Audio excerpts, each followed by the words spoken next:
அப்படியா? சே work out பண்ணிட்டு இருக்காங்க. சரி நான் போய் அது என்னன்னு பார்த்துட்டு வருவோம்.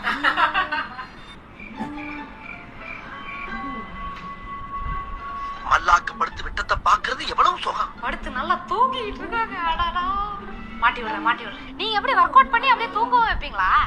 தூங்க வச்சு ஃபுல் பாடி பெயின் வந்து ரிலீஃப் பண்ணிடுவேன். ரிலீஃப் பண்ணாலும் என்ன சொல்றது பண்ண மாதிரியே இருக்காது. ஆனா வெயிட் லாஸ் நல்லா ஆகும், ஸ்டாமினா நல்லா இன்க்ரீஸ் ஆகும். தூங்குனா கிடைக்குமா? தூங்கினால நம்ம எவ்வளவோ ஒர்க் அவுட் வேலை எவ்வளவோ போறோம் சுத்துறோம் டிராவல்ல இருந்து. ஆனா ஒரு விஷயம் பண்ண மாட்டோம், நம்ம மைண்டுக்கு வந்து ரெஸ்ட் கொடுக்க மாட்டோம். அதனாலதான் ஒர்க் அவுட் எல்லாமே முடிச்சுட்டு ஒரு 5 minutes மெடிடேஷன் அது பண்ணாலே ஃபுல் இன்னைக்கு 24 ஹவர்ஸும் உங்க மைண்ட் ரிலாக்ஸா இருக்கும், ஃப்ரெஷ்ஷா இருக்கும். அப்ப எங்க அம்மா ஃப்ரெஷ்ஷா ஷாப்பிங் பண்ண போறாங்க. இன்னும் ஒரு மாசம் கழிச்சு பாருங்க இந்த சுடிதார் இப்படி லூஸ் ஆகும் இல்லையா சார்? கண்டிப்பா